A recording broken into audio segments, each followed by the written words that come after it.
হরিনামের বিধান দিলেন। পশু পাখি কীট পতঙ্গ পর্যন্ত ওই নামের অহৈতুকী অপ্রাকৃত ধ্বনি শ্রবণে মুক্তির সোপানে চলে যায়। এই নবদ্বীপের সমাজ বাড়ি, যারা গিয়েছেন নবদ্বীপ সমাজ বাড়িতে, সমাজ বাড়ির রাধারমন দাস বাবাজি, রাধারমন দাস বাবাজি প্রত্যহ বিকেল বেলা ভাগবত পাঠ করেন সমাজ বাড়িতে নবদ্বীপে। একটা কুকুর ওই ভাগবত পাঠের আসরে এসে বসে থাকে।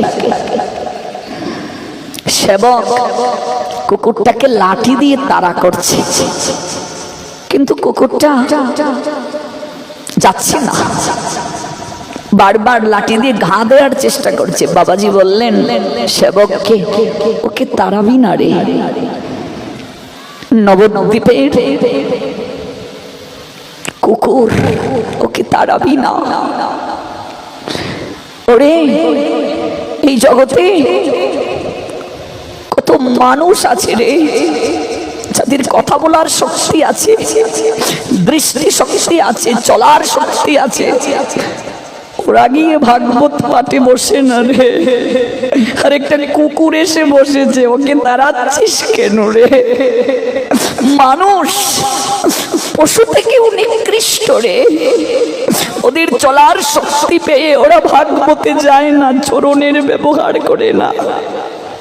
ওদের শ্রবণ শক্তি থাকার পরও ওরা ভাগবতের কথা শ্রবণ করে না। ওদের দৃষ্টি শক্তি থাকার পরও ওরা গৌর গোবিন্দের বিগ্রহ দর্শন করে না। আর এই কুকুরটাকে তাড়াচ্ছিস ওরে? এই কুকুরটা পূর্ব জন্মে আমার মন বলছে অনেক বড় সাধু ছিল রে। কোন বৈষ্ণব চরণে অপরাধ করার কারণে কুকুর কুলে জন্ম নিয়েছে, কিন্তু তার ভজনটা নষ্ট হয় নাই। নৈহ বিক্রম নাশ অস্তি প্রত্যবায় ন বিদ্যতে স্বল্পমপি অস্ত ধর্মস্য ত্রায়তে মহত ভয়াৎ। কারণ ভক্তি যুগের অনুশীলন যে কখনো বিনাশ হয় না রে। ওর স্বল্প অনুষ্ঠান তাকে সংসার রূপ মহাভয় থেকে পরিত্রাণ করে। মনে রাখবে মা, যারা পরিব্রাজক হয়ে দাঁড়ে দাঁড়ে মাধুকরী করে, ওরা যদি ভজন না করে পরের জন্মে গাধা হয়ে, কুকুর হয়ে, বিড়াল হয়ে সেই বাড়িতে জন্ম নিয়ে তার ঋণ শোধ করতে হয়। গাধা হয়ে, কুকুর হয়ে, বিড়াল হয়ে ঋণ শোধ করতে হয়। যারা ভজন উপযোগী দেহ প্রাপ্ত হয়ে ভজন করে না, ওরা ঋণ শোধ করে পাহারাদার হয়। আর আমার মন বলছে ও সাধু ছিল রে, তাড়াবি না, ও থাকুক। রাধারমন দাস বাবাজি নবদ্বীপের সমাজ বাড়িতে প্রত্যহ বিকেল বেলা ভাগবত কীর্তন করছেন। কুকুরটা শ্রবণ করছে। মাঝে মাঝে সবাই যখন ভাবে বিমূঢ় হয়ে হাত তুলে হরিধ্বনি দেয়, কুকুরটাও তখন তার মস্তকটা এমন করে তুলে। একদিন পাঠ অন্তে সবাই চলে গেল, কুকুরটা এই জায়গাতেই বসে রইল।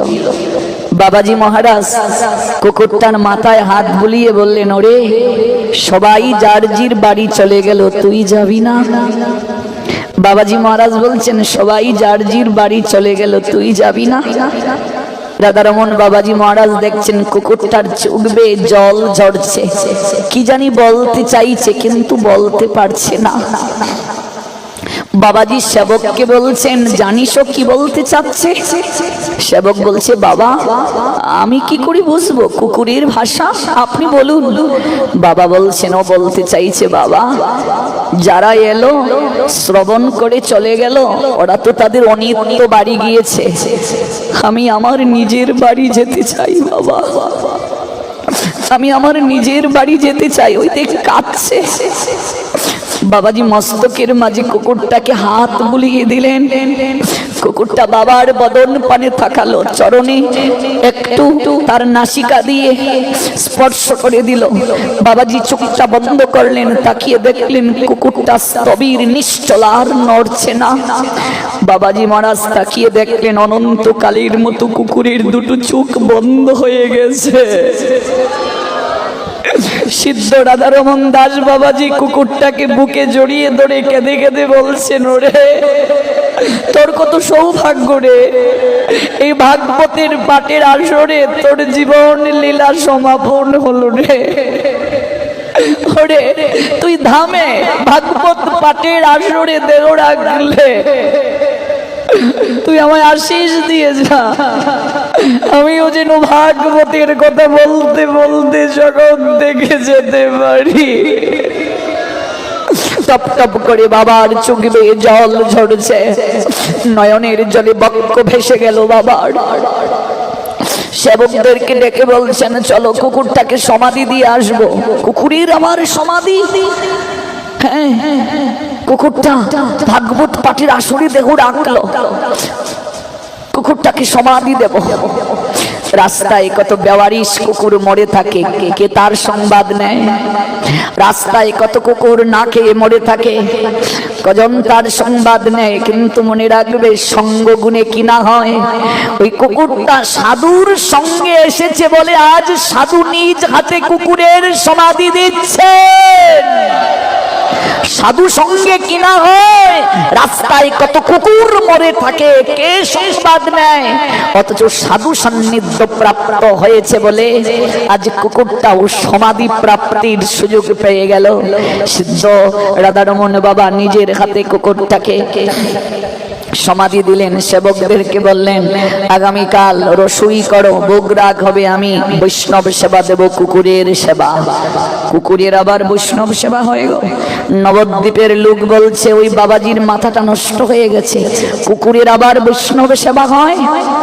রান্না করা হলো, ভোগ নিবেদন হলো, মধ্যাহ্নকাল বয়ে যাচ্ছে। ও বাবা, বাবা তোমার নিমন্ত্রিত অতিথিরা কোথায়? আরে আসবি আসবি আসবি, সব প্রস্তুত কর। সেবকগণ তাকিয়ে দেখছে, শত শত কুকুর সমাজ বাড়িতে এসে দাঁড়ালো। এটা বানানো গল্প নয়, সমাজ বাড়িতে গেলে দেখবে এখনো সেই ছবিটা আছে। কুকুরের বৈষ্ণব সেবা যে হয়েছিল, সমাজ বাড়ির যতগুলো শাখা আছে, এমনকি এই যে নিতাই চাঁদের আবির্ভাব দাম বীরভূমের এক চক্রা, এটাও সমাজ বাড়ির শাখা। তারপর এই যে মাধাইয়ের বিগ্রহ, নিত্যানন্দ প্রভু যে বিগ্রহ মাধাইকে দিয়েছিলেন মাধাই তলা কাটুয়াতে, সেটাও সমাজ বাড়ির শাখা। হরিদাস ঠাকুরের যে সমাধি পুরীতে, সেটাও সমাজ বাড়ির শাখা। এই রাধারমন বাবার জন্মস্থান আমাদের যশোর জেলায়। তৎকালীন সময়ে বৈষ্ণব সমাজ, বৈষ্ণব এই ধর্মটা যখন ধীরে ধীরে স্খলিত হয়ে গিয়েছিল, এত শক্তিশালী ভজনশীল সাধু তিনি ছিলেন, এই পুরো বৈষ্ণব সমাজকে তিনি আগলে রেখেছিলেন। যত ধাম তীর্থগুলো লুপ্ত হয়ে গিয়েছিল পুনরুদ্ধার করেছিলেন তিনি। যত প্রাচীন প্রাচীন ধাম, সব ধামগুলো সমাজ বাড়ির শাখায় চলে। যারা কীর্তন করে ভজনী তাই গৌর রাধে শ্যাম, জপ হরে কৃষ্ণ হরে রাম।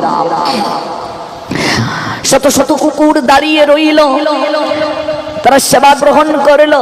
রাত্রিবেলা স্বপ্নে দর্শন দিচ্ছেন দেবতাগণ রাধারমন বাবাকে, বলছেন, আমরা দেবতাগণ কখনো তো সেই সুযোগ পাই না, আজকে কুকুরের রূপ ধারণ করে ধামে গিয়ে আমরা বৈষ্ণব সেবার প্রসাদ গ্রহণ করে এলাম। দেবতাগণ স্বপ্নে দর্শন দিলেন। ভাবা যায়, অনুভব করা যায় শক্তি কি, ভাগবত পাঠের কি শক্তি। ভক্তমাল গ্রন্থে আছে, ভক্তমাল গ্রন্থে